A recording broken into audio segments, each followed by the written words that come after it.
प्रेम से बोलिए सच्चे दरबार की जय। आज मैं आपको एक कुम्हार की कहानी सुनाने जा रही हूँ। दोस्तों, अगर आप माँ दुर्गा के भक्त हैं तो कहानी सुनने से पहले कमेंट में जय माता दी जरूर लिख दीजिए। बहुत समय पहले की बात है। किसी गांव में एक कुम्हार अपनी पत्नी और अपने एक 9 माह के बच्चे के साथ रहता था।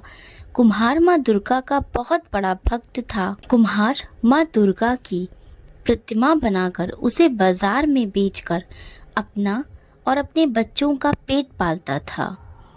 कुम्हार और उसकी पत्नी रोज माँ दुर्गा की पूजा किया करते थे। कहते हैं, माता अपने सच्चे भक्तों की परीक्षा अवश्य लेती हैं। एक बार कुम्हार माँ दुर्गा की प्रतिमा बनाने के लिए मिट्टी को अपने पैरों से रौंद रहा था। वह माँ दुर्गा का ध्यान करते हुए मिट्टी को रौंद रहा था। कुम्हार की पत्नी खाना बनाने में व्यस्त थी। वह अपने बच्चे को चारपाई पर लेटाई हुई थी।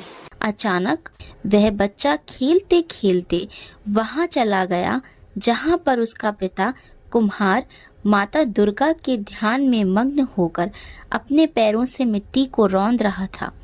अचानक कुम्हार का बेटा उसके पैरों के नीचे आ गया और कुम्हार ने अपने बच्चे को भी अपने पैरों से मिट्टी के साथ रौंद दिया।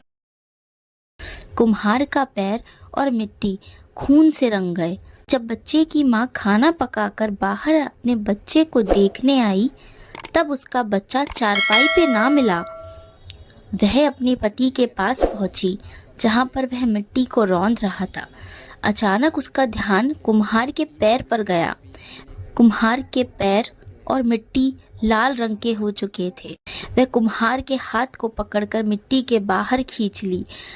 कुम्हार और उसकी पत्नी मिट्टी को हाथ में लेकर रोने लगी कि मैंने ये क्या कर दिया, अपने ही बच्चे को मार दिया।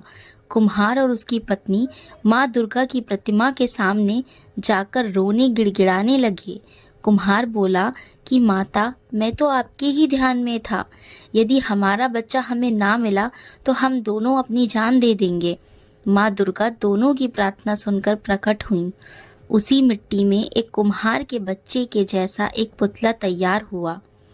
माता रानी ने अपनी शक्ति से उस पुतले में प्राण डाल दिए।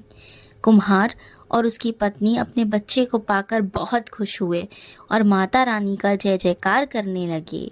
जय माता दी, जय माता दी। देवी देवता अपने भक्तों की परीक्षा अवश्य लेते हैं और जब वह उन्हें पुकारते हैं तो उनकी सहायता के लिए अवश्य आते हैं। बोलिए, प्रेम से बोलो जय माता दी। सच्चे दरबार की जय। दोस्तों, अगर आप हमारे चैनल कहानी पाठ पर नए आए हैं तो ऐसे ही और कहानी कथाएं सुनने के लिए हमारे चैनल कहानी पाठ को सब्सक्राइब कीजिए, लाइक कीजिए